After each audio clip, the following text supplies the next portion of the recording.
नमस्कार, मैं हूं विद्यासागर। स्वागत है आप सभी का न्यूज वन इंडिया में। और बुलेटिन में सबसे पहले बात इस वक्त की बड़ी खबर दिल्ली से आ रही है। सीएम केजरीवाल ने उच्च स्तरीय बैठक बुलाई है। कोरोना की मौजूदा हालात पर सीएम ने बैठक बुलाई है। शाम 4:30 बजे मुख्यमंत्री आवास पर यह बैठक होगी। डिप्टी सीएम मनीष सिसोदिया बैठक में शामिल होंगे, साथ ही स्वास्थ्य मंत्री भी होंगे और सभी जिलाधिकारी यानी कि हर जिले के जिलाधिकारी भी इस मीटिंग में मौजूद होंगे। दरअसल कोरोना के हालात को लेकर यह बैठक बुलाई गई है और बैठक में कोरोना से कैसे निपटा जाए, इन तमाम तथ्यों पर चर्चा होगी। तो मुख्यमंत्री अरविंद केजरीवाल ने शाम 4:30 बजे बैठक बुलाई है। एक बार आपको फिर से बता दें, सीएम आवास पर यह बैठक होगी। कोरोना की मौजूदा हालात पर सीएम ने बैठक बुलाई है शाम 4:30 बजे और इस बैठक में डिप्टी सीएम मनीष सिसोदिया, स्वास्थ्य मंत्री, सभी जिलाधिकारी मौजूद होंगे। और हमारे एग्जीक्यूटिव एडिटर विवेक प्रकाश जी इस वक्त जुड़ गए हैं। विवेक प्रकाश जी, विस्तार से बताइए, आज मुख्यमंत्री ने 4:30 बजे बैठक बुलाई है। जिस तरीके से कोरोना को लेकर चारों तरफ हाहाकार मचा है, दिल्ली भी उससे अछूता नहीं है और लगातार इस पर नियंत्रण की कोशिश की जा रही है और इसी सिलसिले में यह बैठक है। बिल्कुल सही कह रहे हैं आप विद्या। जिस तरीके से हाहाकार मचा हुआ पूरे देश में, लगभग वही स्थिति दिल्ली की है। कल का भी अगर आप आंकड़ा देखेंगे तो लगभग 20,000 के आसपास केसेस दिल्ली में आए हैं नए और लगभग 350 लोगों की मौत की खबर है पिछले 24 घंटे में। यानी कि हालात जो हैं वो दिन ब दिन काबू में आने की बजाय बिगड़ रहे हैं। इन्हीं सब चीजों को देखते हुए दिल्ली के मुख्यमंत्री अरविंद केजरीवाल ने आज एक बहुत ही अहम बैठक बुलाई है। हाई लेवल बैठक है जिसमें मुख्यमंत्री खुद रहेंगे और मुझे लगता है कि वर्चुअल मीटिंग होगी जिसमें कि मनीष सिसोदिया, दिल्ली के स्वास्थ्य मंत्री और भी कई सारे मंत्रियों के अलावे जो जितने भी जिले हैं उन सभी जिलों के जिलाधिकारी भी उसमें मौजूद रहेंगे। एक प्रॉपर समीक्षा की जाएगी इस बैठक में कोरोना के हालात को देखते हुए। कोरोना के इस दौर में, इस महामारी में जिस तरीके से दिल्ली में ऑक्सीजन की कमी की समस्या सामने आई है, जिस तरीके से अस्पतालों में बेड की समस्या सामने आई है, लोगों में अफरा तफरी का जो माहौल हर जगह दिखाई दे रहा है, वही हालात दिल्ली में भी है कि लोगों को बेड नहीं मिल रहे हैं, अस्पतालों में एडमिशन नहीं मिल रहा है। इन सब चीजों को पर कैसे काबू पाया जाए, कैसे नई व्यवस्थाएं की जाएं, ऑक्सीजन के इंतजाम किए जाएं, अस्पतालों में बेड के इंतजाम किए जाएं, क्या नया किया जाए, इन सब चीजों को लेकर के ये समीक्षा बैठक होगी। आपको बता दें कि इसके पहले भी अरविंद केजरीवाल लगातार केंद्र के संपर्क में है।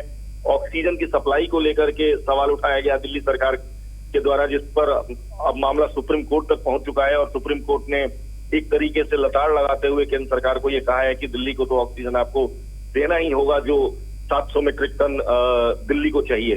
ऐसे ही अस्पतालों की व्यवस्था इन सारी चीजों पर ध्यान देने के लिए ताकि दिल्ली के लोगों को सुरक्षित रखा जा सके, अरविंद केजरीवाल जो मुख्यमंत्री हैं दिल्ली के, उन्होंने ये बैठक बुलाई है और ये बैठक काफी अहम होने वाली है। जी विद्या। चलिए, बहुत बहुत शुक्रिया। निश्चित तौर पर तो दिल्ली में जिस तरीके से हालात हैं कोरोना को लेकर और उस कोरोना के हालात से निपटने के लिए मुख्यमंत्री ने आज उच्च स्तरीय बैठक बुलाई है। बैठक में स्वास्थ्य मंत्री के साथ साथ डिप्टी सीएम भी होंगे और सभी जिलाधिकारी अपने अपने जिले में यानी जितने भी अस्पताल है उस अस्पताल में और भी कैसे बेहतर व्यवस्था हो, उन तमाम मुद्दों को लेकर चर्चा होगी। और चलिए, हम भी लगातार आपको आगाह करते हैं और जागरूक भी करते हैं कि किस तरीके से कोरोना से आप बचें, और इसलिए रोजाना हमारे साथ एक खास मेहमान होते हैं और आज भी हमारे साथ एक खास मेहमान जुड़ गए हैं। मेदांता अस्पताल के श्रेष्ठ सर्जन डॉक्टर अरविंद कुमार। आइए उनसे हम जानते हैं कोरोना काल में आम जन को कोरोना से बचाव के लिए क्या क्या करना चाहिए। डॉक्टर साहब, बहुत बहुत स्वागत है आपका। नमस्कार और आपके दर्शकों को मेरा सादर प्रणाम। जी, आपको भी डॉक्टर साहब। चूंकि डॉक्टर के रूप में अभी आप ही लोग भगवान हैं और हमेशा से डॉक्टर भगवान के रूप में माने जाते हैं और इस वक्त जो आप लोग मदद कर रहे हैं, मेहनत कर रहे हैं, वो बहुत ही यानी हिंदुस्तान के इतिहास में एक मील का पत्थर साबित होगा, एक बहुत ही काबिल तारीफ होगा। चलिए, अब हम शुरू करते हैं। कोरोना को लेकर जिस तरीके से हाहाकार मचा है पूरे देश भर में, लोग काफ़ी परेशान हैं, लोग तकलीफ में हैं, लेकिन जो लोग अभी सुरक्षित हैं, जो बचे हुए हैं और जिनके अंदर थोड़े बहुत लक्षण नज़र आ रहे हैं, वो कैसे अपने आप को सुरक्षित करें, वो कैसे बचें? जी, सबसे अहम चीज जो है वो ये है कि इस समय देश में 4,14,000 केसेस नए डिटेक्ट हुए हैं पिछले 24 घंटे में, और ये वो हैं जिनको आरटीपीसीआर मिल गया और आरटीपीसीआर में पॉजिटिव आए हैं। जो रियल नंबर है वो इससे दुगना तिगना कितना होगा वो किसी को भी कोई भी गेस कर सकता है। तो जब 5 से 10 लाख के बीच में रोज नए केसेस जहां ऐड हो रहे हों और अगर इसमें से 10% लोगों को भी हॉस्पिटलाइजेशन और ऑक्सीजन की जरूरत हो, जो होता है क्योंकि कहते हैं कि 90% डिजीज माइल्ड होती है और 5 से 10% मॉडरेट टू सीवियर होती है जिन्हें bed, hospital, oxygen, ICU, ventilator वगैरह की जरूरत पड़ सकती है। तो आप सोचिए कि आप करीब 50,000 के करीब लोग रोज हैं जिनको हॉस्पिटल की जरूरत होगी। हमारे हॉस्पिटल्स ऑलरेडी फुल हैं, बेड्स फुल हैं, आईसीयूज फुल हैं, वेंटिलेटर्स फुल हैं। जो रोज ये नंबर ऐड हो रहा है वो कहां जाएंगे? तो एज ए डॉक्टर उनकी ट्रीटमेंट की तो चिंता करनी है, लेकिन मेरी सबसे बड़ी समस्या और जो मैं बार बार चैनल्स पे रिक्वेस्ट कर रहा हूं कि इस समय हम सब लोगों को हर चीज छोड़कर अपने अपने घरों में अपने को बंद करने का समय आ गया है। Doctors, nurses, frontline workers, emergency workers, जिनके बिना कोई सर्विस नहीं चल पाएगी, एसेंशियल सर्विस, उनको छोड़ के 100% बाकी लोगों को घर के अंदर लॉकअप करना चाहिए।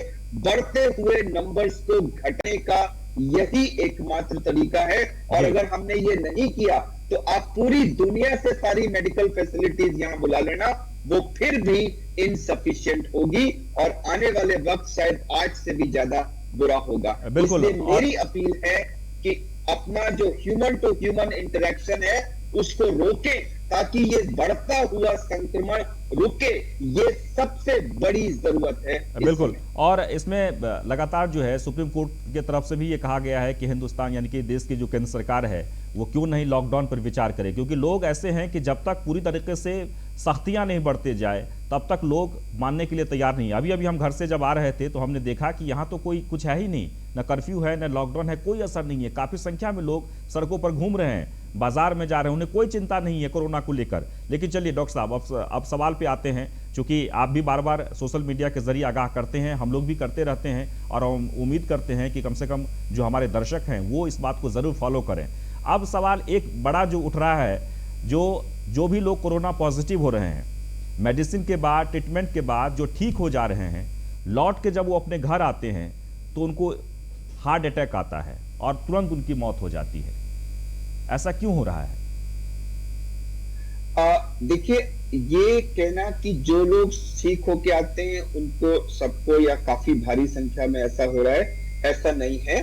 जो आप जिस चीज को रेफर कर रहे हैं वो है सडन डेथ। कई केसेस ऐसे हुए हैं जहां किसी को कुछ हुआ और उनको कोरोना था, घर में थे, उनको लग रहा था वो ठीक हैं और घर में उनकी सडन डेथ हो गई या डिस्चार्ज होके आए और उनकी सडन डेथ। तो ये जो सडन डेथ्स होती हैं इनके दो कारण होते हैं। एक तो होता है कि जब कोरोना होता है और कोरोना में लंग इन्वॉल्वमेंट होता है तो कई बार हमारे बॉडी का ऑक्सीजन बहुत कम हो जाता है और हमको कोई सिम्टम नहीं होते, हमारी सांस नहीं फूलती, हमें पता ही नहीं लगता। किसी ने लगा के देखा तो पता लगा अरे आपका तो 65 है। इसको हम लोग मेडिकल टर्म्स में हैप्पी हाइपोक्सिया कहते हैं। अब अगर कोई व्यक्ति का सैचुरेशन 60 से नीचे चला जाएगा तो उसको उस समय कुछ भी हो सकता है। तो एक ये कारण है जिसकी वजह से बहुत सारी सडन डेथ्स हो रही हैं। लोग कह रहे हैं अरे कुछ टाइम पहले तक तो ठीक थे, अचानक पता नहीं क्या हो गया। ये एक कारण है। इसीलिए बार बार हम सब कह रहे हैं कि जब आप होम आइसोलेशन पे हो, हर एक घंटे में अपना पल्स ऑक्सीमीटर लगा के सैचुरेशन अवश्य चेक करते रहें। सांस फूलने या परेशानी का वेट न करें। दूसरा, इसमें कुछ केसेस में हार्ट का इन्वॉल्वमेंट हो सकता है, यानी वायरस हार्ट को इन्वॉल्व कर सकता है या वायरस की वजह से बॉडी की धमनियों में क्लॉटिंग हो सकती है और वो क्लॉट कहीं भी हार्ट में या लंग में जाके फंस सकता है जो सडन डेथ का कारण बन सकता है।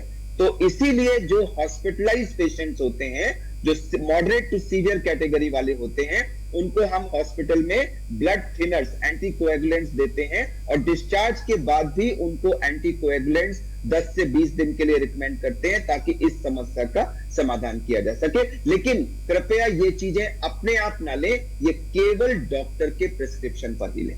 जी यानी उस दरमियान हमें एहतियात के तौर पर क्या बरतना चाहिए? यानी जैसे कि अभी 2-3 उदाहरण हैं जो मेरे जानने वाले हैं, उनके साथ भी ये इस तरह की घटना घटी है और तुरंत इमीडिएटली उनकी डेथ हो गई। तो मुझे लगता है कि तो हमें एहतियात के तौर पर तो मैंने जैसे मैंने जैसे बताया कि आप जब आप घर में होम आइसोलेशन पे हैं, तब भी आप अपना एक एक घंटे में ऑक्सीजन लेवल चेक करते रहें, और कभी भी आपका लेवल अगर 94 से नीचे है तो वो एक खतरे की घंटी है। आप कोरोना से ठीक होके घर भी आ गए, तब भी आने के बाद आपको लंग्स में सेकेंडरी इंफेक्शन हो सकता है, आपको और प्रॉब्लम्स भी हो सकती हैं, तो उसके बाद भी आप अपना ऑक्सीजन लेवल चेक करते रहें, ताकि ये जो सडनली हैप्पी हाइपोक्सिया वाली चीज है ये प्रॉब्लम ना हो।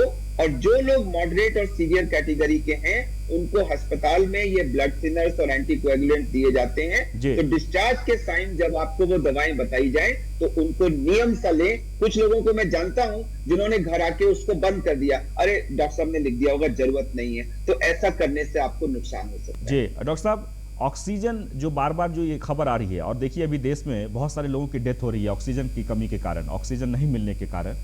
आपके बॉडी में ऑक्सीजन कम ना हो, उसके लिए क्या उपाय करना है जो घर बैठे लोग हैं? हाँ, अगर आप मुझे 3-4 मिनट का कंटिन्यूस वक्त दें तो मैं आपको लक्षण से लेकर यहाँ तक एक बहुत जल्दी से पूरा एरिया कवर कर दूं। देखिए, एक तो मैं बहुत फिर से बताना चाहता हूं, मैंने कई चैनल्स पे बोला है, फिर मैं बोलूंगा यहाँ पर कि आजकल सिम्टम्स कई बार बुखार नहीं आता, गले में खराश होना, नाक बहना, जुकाम जैसे सिम्टम्स होना, हेडेक होना, बॉडी एक होना, बैक एक होना, नोजिया, वॉमिटिंग, डायरिया, रैशेज, ये बड़े अजीब अजीब सिम्टम्स से शुरू हो रहा है और दूसरे तीसरे चौथे दिन जाकर के बुखार आ रहा है। ये लोग मानते ही नहीं कि हमको कोरोना है और वो अपना घूमते रहते हैं, और मेरे हिसाब से ये बहुत बड़ा कारण है संक्रमण फैलने का। तो पहली बात, आज के परिप्रेक्ष्य में अगर आपको इनमें से कोई भी नया सिम्टम डेवलप हो, वो कोरोना है, इवन इफ आपका आरटीपीसीआर नेगेटिव है।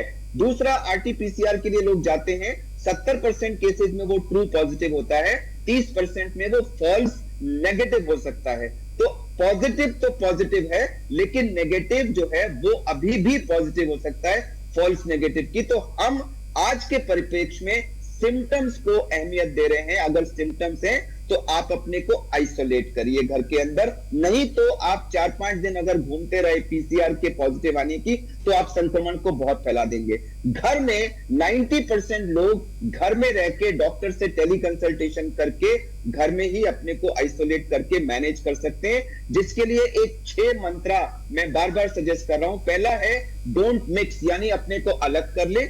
दूसरा है मेडिकेशंस यानी दवाइयां, जिसमें सबसे अहम है पैरासिटामोल, जिसको 6-6 घंटे पे या 4-4 घंटे पे नियम से लेते रहें, ताकि आपका बुखार बढ़े ना और बुखार कंट्रोल में रहे, इससे आप स्वस्थ रहेंगे। बाकी बहुत सारी एंटीवायरल्स, एंटीबायोटिक्स, बहुत सारी दवाएं इस समय दी जा रही हैं, उनमें से किसी का भी प्रूव्ड बेनिफिशियल रोल नहीं है, लेकिन पैरासिटामोल बहुत वाइटल दवा है। आप अपने डॉक्टर से टेली कंसल्ट करें, जो उन्होंने बताया जरूर लीजिए। तीसरा है मील्स रेगुलरली लें। चौथा है माइंडसेट, यानी आप अपने को रिलैक्स करें, पैनिक करके बार बार ब्लड टेस्ट, सीटी स्कैन कराने के लिए ना भागे, क्योंकि 95-97% लोग बिना किसी इस तरह की प्रॉब्लम के ठीक हो जाएंगे। और एक बहुत अहम बिंदु है 5वां M, मॉनिटरिंग। 4-4 घंटे में अपना टेम्परेचर मॉनिटर करते रहें और हर 1 घंटे पे अपना सैचुरेशन देखते रहें। अगर आपका फीवर 103, 104, 105 जा रहा है और किसी भी तरह से कंट्रोल नहीं हो रहा है, तो आपको डॉक्टर के पास जाने की जरूरत है। सैचुरेशन कभी भी 94 से कम हो तो वो खतरे की घंटी है, डॉक्टर से संपर्क करें। इनमें से कोई भी बात हो, अगर आपको बेहोशी हो रही है, आपको खांसी बहुत ज्यादा है, छाती में दर्द है, सांस बहुत तेज फूलने लगा, सैचुरेशन कम हुआ, तो ये रेड फ्लैग साइंस हैं, जिसमें आपको डॉक्टर के पास जाना, अस्पताल में जाना जरूरी है। एक बात और कि अगर आपका घर में ऑक्सीजन कभी भी कम हुआ, तो जब तक आप ऑक्सीजन सिलेंडर का अरेंजमेंट करें और डॉक्टर के पास जाएं, आप एक सेल्फ प्रोनिंग है, जिसका वीडियो इस समय अवेलेबल है, मैं आपके साथ भी शेयर कर दूंगा, जिसमें एक पर्टिकुलर, ये खाली पेट के बल लेटना नहीं है, ये पर्टिकुलर टेक्निक से पेट के बल लेटना है, जिससे 6 से 8% की ऑक्सीजन आपकी तुरंत बढ़ जाती है।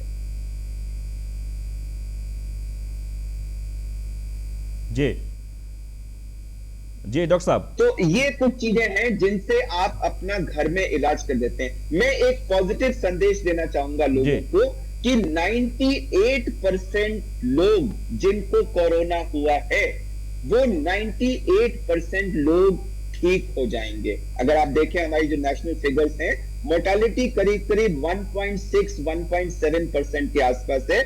इसका मतलब हुआ कि अगर 100 लोगों को कोरोना होगा तो 98 ठीक हो जाएंगे। आजकल हम बहुत ज्यादा मृत्यु के बारे में सुन रहे हैं, वो इसलिए नहीं कि मृत्यु दर पिछले वर्ष से बहुत गुना ज्यादा बढ़ गया है, उसका अभी फाइनल डेटा नहीं है, मैं उस पर नहीं कमेंट करूंगा। मैं ये कहूंगा कि मृत्यु के बारे में इस समय इसलिए सुन रहे हैं कि टोटल नंबर ऑफ केसेस जो हैं वो इस समय बहुत ज्यादा हैं। भारत की आबादी विश्व की आबादी का 20% है, लेकिन भारत में जो केसेस हैं वो पूरे विश्व के केसेस से 50% से भी ज्यादा इस समय हमारे देश में हो रहे हैं। तो इतना भारी संक्रमण है, उसका छोटा सा परसेंटेज भी अगर मृत्यु होगा तो वो नंबर्स बहुत ज्यादा हैं। हम सबकी राष्ट्रीय ड्यूटी है इस समय कि हम हर संभव प्रयास करके इस संक्रमण की चेन को रोके। जी बिल्कुल डॉक्टर साहब, आप बहुत इंपॉर्टेंट ये है कि खान पान पर लोग कैसे ध्यान रखा जाए, क्योंकि जो पेशेंट हैं जो घर आते हैं, कई लोग ऐसे भी हुए हैं जो खान पान को लेकर सीरियस नहीं रहे, गंभीर नहीं रहे, कुछ भी उन्होंने खा लिया उसके बाद फिर बीमार हो गए और उनकी डेथ भी हो गई है। तो क्या खाना चाहिए? एक्चुअली मैं ये 6 M's को जल्दी से खत्म करना चाह रहा था, मुझे नहीं पता था कि आप कब मुझे रोक देंगे, इसलिए मैंने जो उसमें चौथा M था, तीसरा M था मील्स। तो इसमें हाई प्रोटीन डाइट आपको रिकमेंडेड है। बहुत से लोग खाना पीना छोड़ देते हैं क्योंकि मुंह का टेस्ट खराब हो जाता है, कड़वा हो जाता है मुंह का टेस्ट, बदन टूटा होता है। इसमें कृपया खाना खाते रहें। एक बात, हाई प्रोटीन डाइट ले, जो नॉन वेज खाते हैं वो नॉन वेज ले, जो एग खाते हैं वो एग ले लें, 2 या 3 एग आप ले सकते हैं। जो वेज हैं उनके लिए पनीर और सोयाबीन। सोयाबीन एक बहुत अच्छा सोर्स है जिसमें 40% हाई क्वालिटी प्रोटीन होता है, तो वो आटे के रूप में आपको मिल सकता है, आप उसकी रोटियां बना सकते हैं, आपको वो न्यूट्री नगेट्स के रूप में मिलता है, उसके बिस्किट्स मिलते हैं, या फिर प्रोटीन प्रिपरेशंस भी बाजार में मिलती हैं। किसी भी तरह से अपने प्रोटीन की मात्रा बढ़ाइए। मीठी चीजें जो केक, पेस्ट्री या इस तरह के जंक फूड्स उसको मत लीजिए, चिकनाई वाली चीजें भी ज्यादा मत लीजिए, प्रोटीन्स पे कंसंट्रेट करिए। फ्रूट्स, फ्रेश फ्रूट्स आप ज्यादा मात्रा में खाइए। फ्रूट जूसेस लीजिए, कैंड वाले नहीं, फ्रेश फ्रूट जूसेस। 2 से 2.5 लीटर के करीब पानी पीजिए, क्योंकि पानी की भी बॉडी में कमी हो जाती है। और ये सब चीजें खाना एक बार में नहीं कि मैं लंच और डिनर बस 2 ही करूंगा, अपने पास कुछ चीज खाने की बेड के पास रखे रहें। हर एक घंटे में कुछ खाते रहें, जिससे 24 घंटे में आपका इंटेक ठीक हो जाए। एक और चीज सर बहुत जरूरी है, माइंडसेट। लोग पैनिक मोड में हैं। जब आप पैनिक में होते हैं तो एड्रेनलिन नामक एक हार्मोन रिलीज होता है जो हमारे बॉडी को, इम्यूनिटी को वीक करता है, वो हमें लड़ने के लिए तैयार करता है। लेकिन आप सोचिए, आप 5-7 दिन तक अगर लड़ने की मुद्रा में रहेंगे तो शरीर कितना कमजोर हो जाएगा। रिलैक्सेशन एक्सरसाइज करें, कुछ योगा करें, कुछ भजन सुने, कुछ पूजा पाठ करें, रिश्तेदारों से बात करें और अपने को बताएं कि कोरोना का मतलब यमराज आ गए, ऐसा नहीं है। आज भी 98% पेशेंट ठीक हो रहे हैं। अगर कुछ सावधानियां बरती जाएं तो उसमें आप भी ठीक हो जाएंगे। बिल्कुल। और जो सबसे जो महत्वपूर्ण सवाल ये है कि आपने सारी बातें तो कह दी लगभग कि हमें क्या एहतियात के तौर पर बरतना चाहिए, लेकिन जो सबसे पहले आपने भी जिक्र किया और विशेषज्ञों की राय है कि अभी दूसरी लहर चल रही है, तीसरी लहर आने वाली है और आ ही रही है, और उसमें 7 लाख के पार भी हम जा सकते हैं पर डे, यानी कि जो अभी 4 लाख के रेशियो में है वो 7 लाख के। उसके बाद हिंदुस्तान की स्थिति बहुत ही खराब होने वाली है।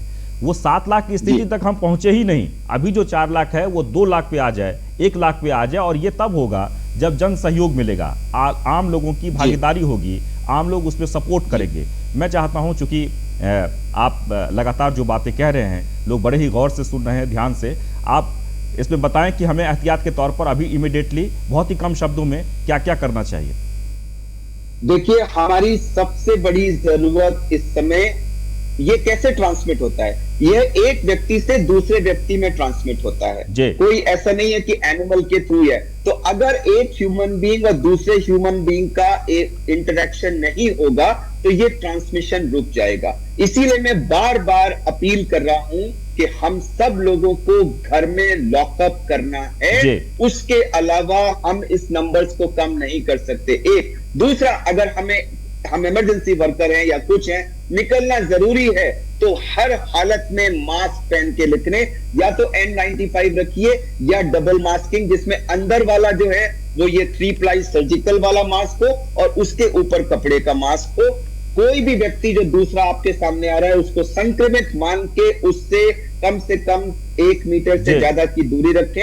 एक जगह बंद स्पेस में ज्यादा लोग इकट्ठे ना हो, उसमें सबसे ज्यादा चांस ट्रांसमिशन का होता है। और हाथ को वॉश, इसको हम कोरोना एप्रोप्रिएट बिहेवियर कहते हैं। तो जहां तक संभव हो अपने को घर में लॉक करें और निकले तो कोरोना संयम बरते।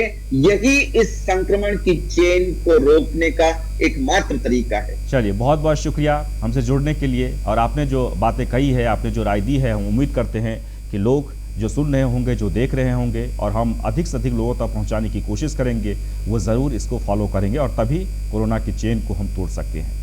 बहुत बहुत शुक्रिया। चलिए आगे बढ़ते हैं और एक खबर आ रही है बरेली से। बरेली से खबर यह है कि सड़कों पर डीएम और एसएसपी उतरकर निरीक्षण करने के लिए उतरे हैं। तो बरेली से खबर है जहां पर लॉकडाउन का पालन कराने के लिए सड़कों पर डीएम और एसएसपी उतरे हैं।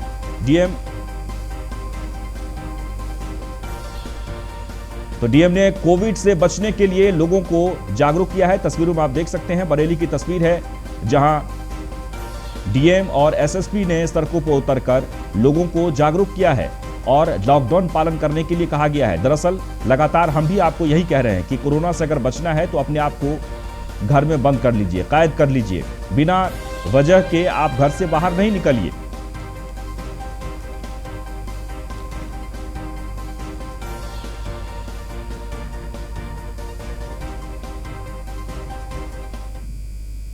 आगे बढ़ते हैं। पीलीभीत से खबर है जहां पर बैंक ऑफ बड़ौदा के जनसेवा केंद्र में आग लगी है। आग में लाखों का सामान जलकर खाक हो गया है। जनसेवा केंद्र में आग लगने का कारण अभी तक पता नहीं चल पाया है। आपको बता दें कि तस्वीरों में आप देख सकते हैं, पीलीभीत से खबर है जहां पर बैंक में, जनसेवा केंद्र में आग लगी है। ये आग कैसे लगी ये अभी तक जानकारी नहीं मिली है, लेकिन इस आग से लाखों का नुकसान हुआ है। तो आग में लाखों का सामान जलकर खाक हो गया है, जो तस्वीरों में आप देख सकते हैं। मामला पीलीभीत का है जहां जनसेवा केंद्र में आग लगी है और बैंक ऑफ बड़ौदा के जनसेवा केंद्र में ये आग लगी है। मैं कल शॉप अपनी सुबह और 9 बजे ओपन की थी। उसके बाद में लोगों 4 साढ़े 4 बजे में बढ़ा के चला गया। शाम को करीब 11:47 मुझे फ़ोन आया एक होमगार्ड का, शायद बुलुक से। उन्होंने कहा आपकी शॉप से धुआं निकल रहा है। तब मैं वापस भागते हुए आया, जब मैं देखा तो वहाँ पे काफ़ी आग जल रही थी। अच्छा, उठाया तो काफ़ी लोगों ने पानी में डाल के बुझाने की कोशिश की, तब तक सब कुछ बंद हो चुका था। किसकी दुकान है आपकी? मैं इंटरनेट कैफे चलाता हूँ और बैंक का भी, बैंकिंग भी चलाता हूँ। अच्छा, तो अनुमानित कितना नुकसान हुआ है? लगभग 3-3 लाख रुपए का। अच्छा, आपने थाने में तहरीर दी है? जी दी है। अच्छा, तहरीर में क्या, किसके खिलाफ तहरीर दी है? तहरीर में जो है अज्ञात के खिलाफ दी है। मतलब आग लगने का कोई चांस ही नहीं है, क्योंकि यहाँ पे ना लाइट कनेक्शन है ना।